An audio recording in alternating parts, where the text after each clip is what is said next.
Electricity lesson, hot sum 2, page 57 இருக்கிறது பார்க்கலாம். How many electrons are passing per second in a circuit in which there is a current of 5 ampere? Ampere வந்து 5 amperes கொடுத்துருக்காங்க கரண்ட்டோட value. 5 ampere current pass ஆகுதுன்னா அப்போ ஒரு செகண்டுக்கு எவ்வளோ electrons pass ஆகும்னு சொல்லி கொஸ்டின் கேட்டிருக்காங்க. ஸோ இதை நம்ம பண்ணுறதுக்கு முன்னாடி டெக்ஸ்ட் புக்கில் கான்செப்டை நான் ரெஃப்ரெஷ் பண்ணிடுறேன். ஸோ அந்த கான்செப்ட் புரிஞ்சதுக்கு அப்புறமா இந்த சம்மன் நீங்கள் புரிஞ்சுக்கிட்டிங்கன்னா உங்களுக்கு ரொம்ப ஈஸியாக புரியும். நம்ம புக்கில் வந்து என்ன கொடுத்துருக்காங்க, ஃபஸ்ட்டு கரண்ட்னா என்ன, the motion of electric charges through a conductor தான் வந்து current. The motion of electric charges through a conductor is called as electric current. So அப்போ எலக்ட்ரிக் கரண்ட் வந்து எப்படி டிஃபைன் பண்ணுவாங்கன்னா, rate of flow of charges in a conductor சொல்லுவாங்க. Electric current வந்து rate of flow of charges. Rate of flow of சார்ஜஸ்னா என்ன அர்த்தம், charges by time. அதாவது this means that the electric current represents the amount of charges flowing in any cross section of a conductor in unit time. Amount of charges in unit time. Rate of flow of charges na enna artham, amount of charges in unit time artham. Charges வந்து நம்ம capital Q represent பண்றோம் வெச்சுக்கோங்க. If a net charge Q passes through any cross section of a conductor in time t, then the current flowing through the conductor is I equal to, அதாவது கரண்ட்னா என்ன, amount of charges by time. கியூன்றது charge. So amount of charges per unit டைம்னா இப்போ 1 second வச்சுக்கலாம். So amount of charges per டைம்ன்றது தான் வந்து நமக்கு current. The unit of current is ampere. அப்போ the current flowing through a conductor is said to be 1 ampere when a charge of 1 coulomb flows across any cross section of a conductor in 1 second. So current equal to charge by time na, அப்போ 1 ampere is equal to 1 ampere. நம்ம current unit வந்து 1 ampere na, 1 ampere na 1 coulomb of charges flows in 1 second. அதாவது Q is equal to N into E. So N into E by 1 second, அதுதான் வந்து நமக்கு 1 ampere. இந்த concept புரிஞ்சுதுங்களா? First கரண்ட்னா என்ன, rate of flow of charges, அதாவது amount of charges per unit time is equal to 1 ampere. அப்போ 1 ஆம்பியர்னா 1 coulomb of charges flowing per 1 second. 1 ஆம்பியர்னா என்ன, 1 coulomb of charges flowing per 1 second தான் 1 ஆம்பியர். இப்போ நம்ம என்ன கொடுத்தாங்க, 5 ஆம்பியராக இருக்கும் பொழுது எவ்வளோ சார்ஜஸ், எவ்வளோ எலக்ட்ரான்ஸ் வந்து ஃப்ளோ ஆகும்னு கேட்டிருக்காங்க. ஓகேங்களா? இப்போ நமக்கு क्वेश्चनல என்ன கொடுத்திருக்காங்க,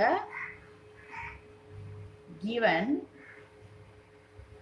current I is equal to 5 ampere. இப்போ நம்ம I னா என்னன்னு பார்த்தோம், number of charges flowing per unit time, அதாவது I is equal to Q by T. Q னா என்ன, number of charges flowing in a conductor. அதாவது N வந்து number of charges. E னா என்ன, electron. Charge of an electron is equal to 1.6 into 10 to the power minus 19 coulomb. So 1 electron is equal to, ஒரு எலக்ட்ரான்ல இவ்வளோ charges இருக்கும். அப்போ நம்ம charges கண்டுபிடிக்கணும்னா how many number of charges into electrons கண்டுபிடிக்கணும். ஓகேங்களா? ஸோ 1 எலக்ட்ரான்ல வந்து இவ்வளோ கூலும் ஆஃப் சார்ஜஸ் இருக்கும்னா, அப்படி ரிவர்ஸில் இப்போ 1 கூலும்னா என்ன அர்த்தம், இது வந்து இந்த பக்கம் போனால் டிவிஷன் ஆகிடும். அப்போ 1 by 1.6 into 10 to the power minus 19 electrons. 1 electron is equal to this much coulomb. அப்போ 1 coulomb இது இங்கே போயிடுச்சுன்னா 1 electron by 1.6 10 to the power minus 19. அதான் நாங்கள் எழுதியிருக்கேன். 1 coulomb is equal to 1 by 1.6 into 10 to the power minus 19 electrons. ஓகேங்களா? நம்ம என்ன பார்த்தோம், 1 ampere is equal to 1 coulomb by 1 second. அப்போ 5 ஆம்பியர்னா நம்ம என்ன நினைக்கலாம், 5 coulomb of charges per second. இங்க என்ன per second கொடுத்திருக்காங்க இல்லையா, per second. அப்ப 5 ஆம்பியர் கண்டுபிடிக்கணும்னா 5 coulomb per 1 second. 5 into coulomb, 1 coulomb என்ன, 1 by 1.6 into 10 to the power minus 19 electrons. 5 coulomb by 1 second தானே 5 ஆம்பியர். ஸோ இங்கே 5 போட்டுட்டேன். 1 கூலும்னா என்ன, 1 by 1.6 in 10 to the power minus 19 electrons by 1 second இருக்கு. ஸோ 1 எழுதிக்கலாம். அப்பனா 5 divided by 1.6 into 10 to the power minus 19 electrons. இப்போ வந்து 1.6 இருக்கு. நான் டெசிமலை ரிமூவ் பண்ணுறதுக்கு I am multiplying dividing by 10னா அப்போ வந்து இது வந்து 50 ஆகிடும், இது வந்து 16 ஆகிடும். ஸோ கீழே டெசிமல் இருக்குது, நான் ரிமூவ் பண்ணுறதுக்காக நான் 10ஆல் மல்டிப்ளை பண்ணி டிவைட் பண்ணேன்னா இது 50 ஆகிடும், இது வந்து 16 ஆகிடும். இப்போ நம்ம டிவைட் பண்ணலாம். 3 times 48, 2 0 போட்டுக்கிறேன். இப்போ எங்கள் பாயிண்ட் வச்சுக்கிறேன்.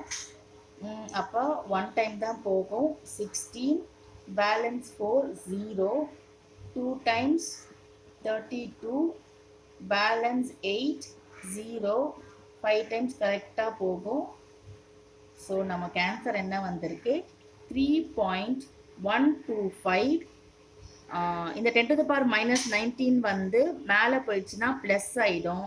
10 to the power 19 எலக்ட்ரான்ஸ். ஓகேங்களா? அப்போ 5 ஆம்பியரில் எவ்வளோ எலக்ட்ரான்ஸ் பாஸ் ஆகும் தானே கேட்டிருக்காங்க. அப்போ 5 ஆம்பியரில் இவ்வளோ எலக்ட்ரான்ஸ் தான் பாஸ் ஆகும். ஸோ நம்ம எப்படி கான்செப்ட் வச்சு கண்டுபிடிச்சோன்னு புரிஞ்சிச்சிங்களா? என்ன கொடுத்துருக்காங்க, current I equal to 5 ampere. ஐனா என்னது, கரண்ட்னா charge, number of charges flowing per unit time தான் கரண்ட்டு. Q சார்ஜ்னா Q பை T. Qன்றது என்ன, N இன்டூ E. என்னன்னா நம்பர் ஆஃப் சார்ஜஸ், E வந்து சார்ஜ் ஆஃப் எலக்ட்ரான், அது that is equal to 1.6 in 10 to the power minus 19 coulomb.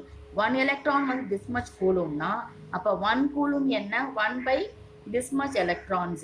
நம்ம என்ன பார்த்தோம், 1 ampere வந்து equal to 1 coulomb of charges flowing for 1 second. அப்போ 5 ampereனா என்ன அர்த்தம், 5 coulomb of charges flowing for 1 second. அப்போ 5 இங்கே போட்டாச்சு, 1 கூலும்னா இந்த வேல்யூ அது போட்டேன், by 1 இங்கே போட்டாச்சு. அப்போ 5 by 1.6 in 10 to the power minus 19. டெசிமலை remove பண்ண நான் மல்டிப்ளைங் டிவைடிங் பை 10. அப்போ 50 by 16 ஆகிடும். நான் டிவைட் பண்ணால் 3.125 by 10 to the power minus 19 வரும். அந்த மைனஸ் நான் மேலே கொண்டு போயிட்டால் ப்ளஸ் ஆகிடும். to 10 to the power 19 electron.